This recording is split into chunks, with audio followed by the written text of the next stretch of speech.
All right, I am currently watching Set It Off. When I used to think that, what's her name, Jada Pinkett was hot. But you know what? Only young people might think she's hot. But like as a personality, the way she thinks, the way she is scary. It goes to show that women are crazy. So you got to be careful who you end up tying the knot with. I mean, talk about choosing who to tie your knot with. You know, when I was 37, I kind of gave up on women. And then I found a girl who was just like saying, yeah, anything you want, I'll do whatever you want. Yeah, yeah, yeah. And fraudulently, she went ahead and just married me for the money because she was that broke. Like, I always consider myself broke, right? But I'm American. And it's like, I married a third world country person who thinks that every American is a multi-millionaire just for being an American. So after like 6 years, she went ahead and filed for divorce. And I said to myself, I think I wanted to go through the experience. I think that's the reason I did it, just to go through the experience of, is it really real that there's women out there just marrying guys for their money? And yes, it was a horrible experience, the worst of the worst. Whoo, I hated that experience. And fuck it, I survived it. To me, that was like my last, um, what is it called? A level 10, my last enemy battle to get to the end of the movie. So to get to the end of my life, the end of my movie, that was the final boss. The final boss fight was that woman. Now I'm back with my first wife, right? And this time around, it's like we barely talk. I love it. It's like, you know what? This time around, I could do and say whatever I want. I could be as nice as I want, as mean as I want. It doesn't matter. There is no pissing her off. Like the one that was a fraudulent relationship, that was my second wife. It was hell. My first wife, I broke up with her because I thought that in the relationship, she was supposed to be more talkative and more speaking with me and working with me together to build something, to build a future together. And I didn't see that. So at 34, I was diagnosed with MS. And I said, you know what? Let me end my life by myself. Then with this person that doesn't get it. You know what I learned? Forget trying to convince anybody to understand me, to get me to ride with me. No. I spent so much time, I wasted so much time trying to make the other person happy, trying to make the girl happy. And I should have not done that. From day one, I should have just been focused on making me happy. Because it's hard enough that here I am trying to make one person happy, myself, yourself. And for this individual who doesn't seem to have it together, like my first wife or my second wife, don't seem to have it together and they're all over the place. Because nobody knows what they want, especially women. Because the nice thing about women is that they don't care to destroy you, to like go through you, run through you. And then when you're like at the bottom, oh, well, this guy's no good. Just keep it moving and leave you at the bottom of the pit. So you got to take care of yourself. And now I'm at a point where I went back with my first wife. I accepted her. And I said to her, come on, I'll let you live with me. So now she lives with me and we rarely talk. I love it. Like she walks past me, I want a hug. I just give her a hug because that's what I want. You know what I mean? Who cares what she wants? I have no clue. I have no idea. But I don't have to figure it out. I'm providing shelter. Housing, what's it called? Housing and food, shelter, and housing. I'll provide all of that. All right. The only thing is you got to do it. Just have to hear my voice because you're probably in another room. But I bought this mansion. It's a huge mansion, a 2-floor mansion plus a basement. So it's really 3 floors and a pool in the backyard. I'm going to be walking around, moving around here. That's it. My first wife, she gets to move in. She cooks for everybody. I go and I have my dinner, cook. She washes the dishes. I do nothing to make her happy. We don't even talk. I don't gotta figure out what makes her happy. We do what I say when I say it. We're going left because I think I'm going left. So I brought a housing and board, housing, room and board, and meals on me. And I don't have to say that I'm providing and all that. I just do. We're living in this house. I'll cover all the bills. We're not getting kicked out. It's my house. I bought it. So we get to live here forever. Um, but it's nice to know that I don't have to figure out the other person. Like with my second wife, wow, it was hell. Like it was a hell of an experience. One that I say to myself, yo, I can't believe I survived that.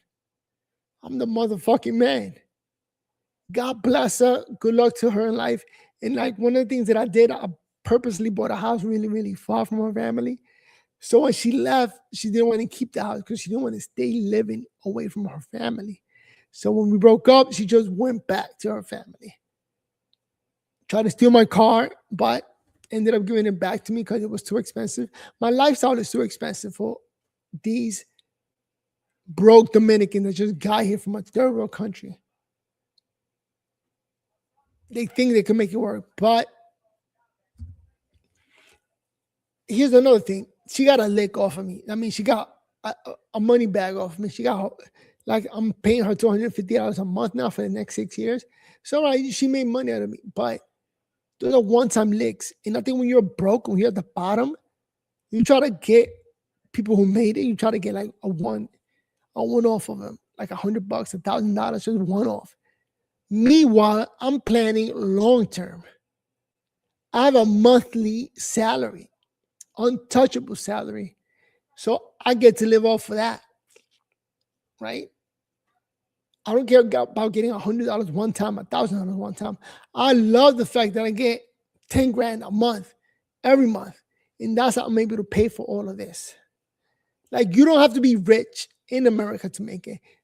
If you have enough money to pay for your basics, for your livables, then you're good. You're rich. So I'm rich by the fact that I don't have an expensive lifestyle and I make enough to pay for all of my bills and do everything that I ever wanted to. The only thing left on my bucket list, for example, is going to Japan. Eventually, I'll go to Japan next year. You know, I'll make enough that I could afford a trip to Japan for like a week. Actually, I wouldn't even go for a week. I'll go for 4 days, right? One day to go. I'll stay there 4 days and another day to come back. That's 5 day trip. So we'll be making a 5 day trip and it's hope. Because, you know, we got to take into account that I'm going to be alive next year. So living day by day, saving dollar after dollar. Now, I recorded this using my computer video camera. Let me get out of here and take a look how it looks. With that said, my name is Noel, over here battling a mess and just being verbal on life while I still can talk. Try to take advantage of little things in life, such as speaking before calling it quits. Right. Let me try to, I want to make a video on Jesse Waters prime time.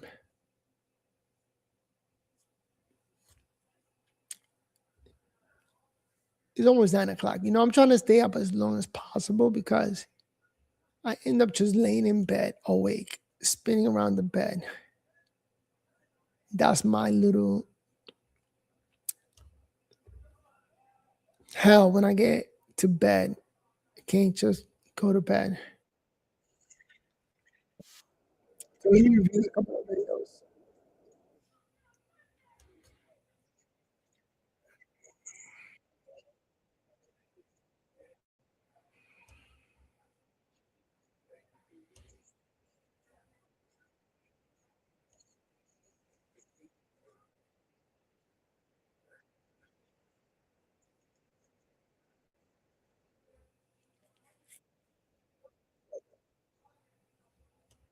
I'm telling you, me being the biggest artist in the world, right? You saw how Justin Bieber had to sell his catalog because he was going, like, he had to use his manager's American Express and all that. Remember that was that's public, right? If it's coming from the horse's mouth, if I'm telling you I'm one of the biggest artists in the world and I don't own my music, right? Right. What more could I tell you? That it's in your face, it's facts. These artists don't own their music. Now listen to me. Like, I need people to understand this. If I'm an AC company, right, and your refrigerator's broke, right? Yeah. I'm an AC company. I fix ACs. Yeah. And your fucking refrigerator's broke. Are you gonna call me to fix it? Who you gonna call? I don't get it. Who fix refrigerators? People who fix refrigerators. Yeah. If I'm a electrician, right? And your fuse blow out, your lights, who you gonna call? Ghostbusters. People who fix my lights. Electrician, right? So you're gonna call me, right? So here, if you speaking about a rapper that's in the industry at the highest of the highest, #1 billboards, all of this success, right? And I'm telling you, these own they shit. Why are you going against that? Oh, because we don't like you. Shut the fuck up. Like, you breaking our Santa Claus theory. We believe in Santa Claus. No. Hold on. We believe in Spider-Man. We believe in the Hulk. These people are real. No, shit is all fake. So no, I understand what you're saying. I believe what you're saying. But what I'm asking is, how do you not believe it though? No. How do you get all of this? Here's my music? What are you doing that the other artists are not? Because a lot of artists, they don't have their own shit. They don't own it. They don't own nothing. What do you mean this is all fake? Like, the money is real. You're making money off of this. Lots of it. Multi-millionaire. What's so fake about it? Here you have labels, record companies that are able to collect off of your views and people listening to your, buying your records. What's so fake about that? I don't think people understand the fakeness of that. They don't own houses, cars, nothing. What did you do different? I mean, put it like this: people make their money off touring. I mean, it just depends on your label, because people sign 360. My label never touched a dime of me when I went to go sing, like touring, like we go do shows. I think that's where artists making their money. You know what I mean? Like doing shows and shit. All right. So as an artist, I guess if you sign a 360 deal, that means that the company, the label, gets money out of everything, including shows. But 6ix9ine doesn't have a deal signed where he gets paid to show up and perform. So thanks the label company for promoting you and getting your name out there, that you could collect money off of shows. Like that. So you never got a streaming check? No, I got a streaming check. Okay. But like, it's not like, put it like this. There's masters, right? But they send you out quarterly checks. There's mad shit to explain. As you can see, 6ix9ine sat down and he got a lesson on how the music industry works. I think he thought about it right there and decided to give this guy a lesson, because there's a lot. It is a lot. And a lot of these artists, they don't take the time to learn everything about what the hell is a masters, what's publishing, what's performance money, what's a 360 deal. So right there, looks like 6ix9ine just gave up and said, yeah, I get a check, but it's a lot. I mean, it's a lot to learn. How about masters and publishing? Me as a fan, as a listener, I could only assume that you sell your record to the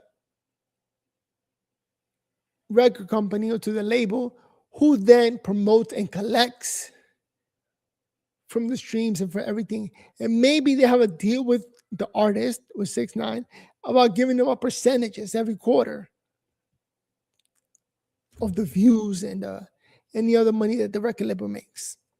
How about that? Where you don't necessarily own the masters, it's just that the record company is sharing part of the money that they're making with you, the artist. right? Mm-hmm. It's like it's your publishing, Yeah. a whole bunch of shit, bro. Like, you know what I mean? Like, don't get me wrong. When artists don't own their music, they still own their writers' share. You know what I mean? Like, so look at some more shit. You don't own your music, but you still own your writer's share. What are you selling? like you still get $250,000 checks. You know what I mean? Quarterly, you still get 50,000, 19,000, tune call, mass shit. You know, you still get money off music. Don't, and that's I think I'm confusing people. You know what I mean? They don't own their music, but they still own their writer's share. They produce, you know. So you see, more complicated. You don't own the music, but you get a cut of the writer's share. So I'm assuming that if you own the music, you get the whole check, or whatever is allowed, is considered to be the whole check. Because at the end of the day, I don't think it could ever be the whole thing, because if your music is being televised or played on the radio, or the record company is making money off of it, doing something else, then why would they do it? It's a company. They got to get paid for everything. I'm telling you, man, this guy sat down with a lawyer that explained everything to this guy. So it's like a pie, a 50-50 pie, pizza, right? Yeah. There's a 50% for the writer, 50% for the producer. You sign advances, yo, you sign with BMI, you sign with ASCAP, you fucking sign a fucking advance of like, yo, I'm gonna give you my publishing for 2 years, give me a 600,000 up front or $1 million up front. Then people sell their catalog, you'll take my publishing, I'm gonna sign up my publishing for the rest of my life. Just give me 2, 3, 4, 5, 6, 500 million up front, whatever the fuck they negotiate. Just that's how the industry works. So artists could make a whole lot of money then, because getting $4, $5, $6 million up front, that's life-changing money. A lot of people say no, it's not. That's only a little bit, because you get to buy jewelry and spend money on women and spend money on drugs. So really, $6 million is nothing. But coming from the bottom, 1 million is a lot of money. So if a record company comes at anybody and says, I'm gonna give you a couple of millions, let me get the publishing, man, here's the publishing, here's everything. I'll take the couple of millions and move my ass out that ghetto. Because that's the number one thing you gotta do. Once you get any kind of money, you gotta leave the ghetto or you will get robbed. Simple as that. Have you ever thought about buying your music back? No. Nah. Because I mean, you see, 6ix9ine lives the moment, he lives the day. Literally lives day by day. God only knows what the future holds or what's coming around the corner. This man says, I'm living today. He comes so close to dying so many times, and he's been blessed by God just keeping him alive, that he's truly living day by day. And under the fact that he's going to make more money because he's still alive, still performing. He still sells arenas, so he's still making money. So he's depending on that. The fact that he doesn't need future money from the record company, he needs more of the money today. And he knows how to spend it. Because even though he spends a lot on jewelry and gifts and stuff like that, one of the things that he got that a lot of people don't talk about is that mansion in Miami, in Florida. I don't know if it's Miami, but it's in Florida. Like that house, huge house with a great backyard, all of that, none of that gets taken away. Like if he owns bills or he owes anybody money like the IRS, they'll take the jewelry and the car, but they're not taking his house. They're probably already paid for. So he doesn't have to worry about losing his house. Like he knows what he gets to keep and what he could lose. Like he doesn't care if he loses jewelry. There's a lot of things that he doesn't care if he loses it because he can get it back. Man, I think maybe the people got to get a lesson on money management. How to take more now ahead of time, and then how to stretch that money to last you for the rest of your life. Right? Everybody should plan to be alive till 100. Nobody's gonna make it till 100, but just in case money till 100. Where can they put the money to hold them down until then?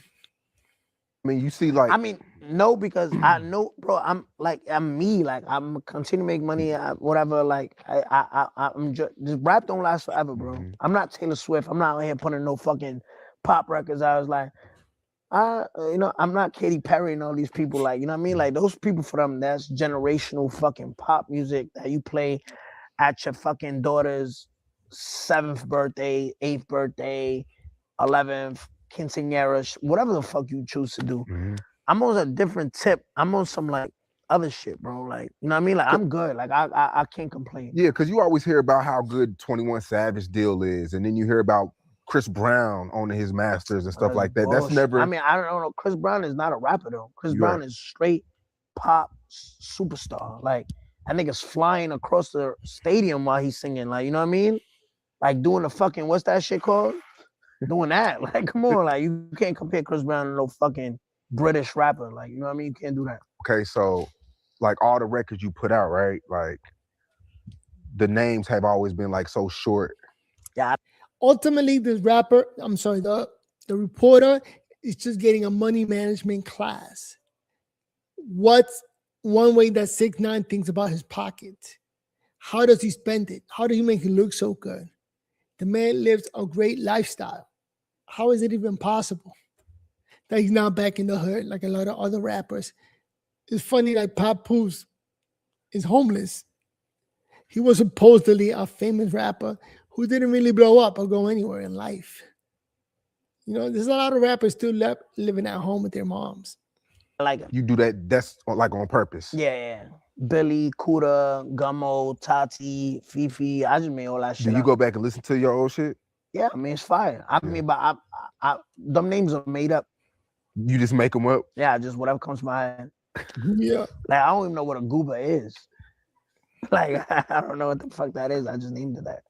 I know you signed for 50,000. That was the first big event. My first ever signing, the guy we talking about, Elliot Grange, I signed for 50 bands, nigga. What did you do with that money? I bought a chain. Really? I didn't even have a crib, nigga. Really? I bought a chain. He lifted up. How much was the chain? From Jimmy Boy. Jimmy Boy. Yeah, y'all fell out for a little bit, right? Huh? Did y'all fall out for a little bit? Nah, I don't know. I mean, I'm still cool with him. We never had no misagreements. I don't know. He's from Houston. That's my boy. Yeah. I mean, I still consider him my boy. That's my boy. Yeah, maybe I seen something online. I don't know. I don't. Nah, I mean, I never had no dispute with Jimmy Boy. Nah, it's my boy. I bought my first chain from him. And how much did you have left over? Nathan. You spent all your money on the chain. Yeah, I spent all my money on the chain. But no, I mean, like, then I started doing shows and all that, and I was getting money. How much was your first show? Probably like 15 bands. In what city? In New York. In New York. It's money changing. How does that feel? That was life-changing money. 15 grand for one show, one night. How long is a show? For 2 hours, 2 or 3 hours, 15 grand? For a man, that's a lot of money because men don't really spend money on themselves. It's enough to get you to move on in life. So 50 grand for the chain and then 15 for the show. Let's go. Felt good. Felt mad good, to be honest. Mad good. But like I said, bro, I made, like, people get greedy, and I'm gonna explain this on your platform mad times. I signed for 50,000 and I made it multi-million dollars. I built a multi-million dollar empire, right? Yeah. Sometimes, and I'm gonna explain this to the viewer. This is my camera. Which one is this one? Yo, and like I said, take it if you want it. If not, leave it. Sometimes you might have an opportunity to do it for free, right? And there's sometimes where you say, yo, I know my worth. I'm not going to sell myself for this price. I know my worth. I just got to wait it out. You might wait it out and you might die tomorrow. Take the opportunity. When I heard I was getting $50,000 my first check, I said, you know what? I'm going to just take this because I don't have nothing right now. I'm going to take this and I'm going to work my way up, right? $50,000, I took it. That was me taking a slice of pizza instead of taking the whole pie. Sometimes you might wait for that whole pie, and that's all you get for the rest of your life. If you take that one slice of pizza, you could build 6, 7, 8, 9 pies, right? They got to be hustlers, though. They got to be hustlers, though. once you might get that whole pie, the fucking 8 slices, right? Because a pie is 8 slices, and that pie is gonna be for the rest of your life. And sometimes you get that pie and you're not hungry no more, right? Because you have a whole pie. But that one slice of pizza that you take, right? You might take it like, oh, I got cut short, I did this. It's gonna maintain you hungry to more and more and more and more. You're gonna, you know what I mean?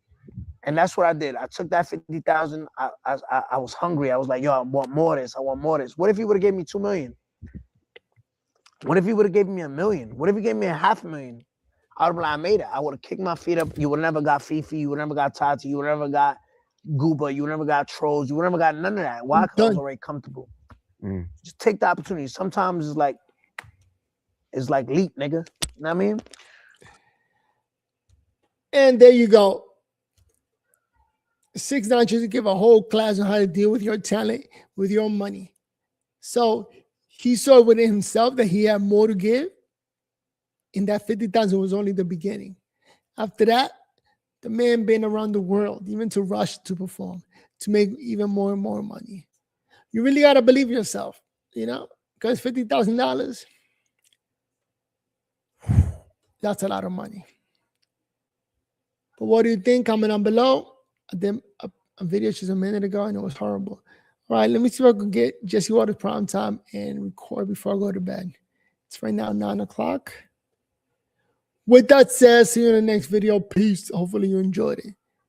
And that was a quick class by 6ix9ine. Damn, he has a good lifestyle. Have you seen the man's house? He even has a crocodile in his backyard. Only reason I don't go to Florida because I can't stand that heat. It is Dominican hot. I hate Dominican heat. I hate Dominicans, period. With that said, see you in the next video. Peace.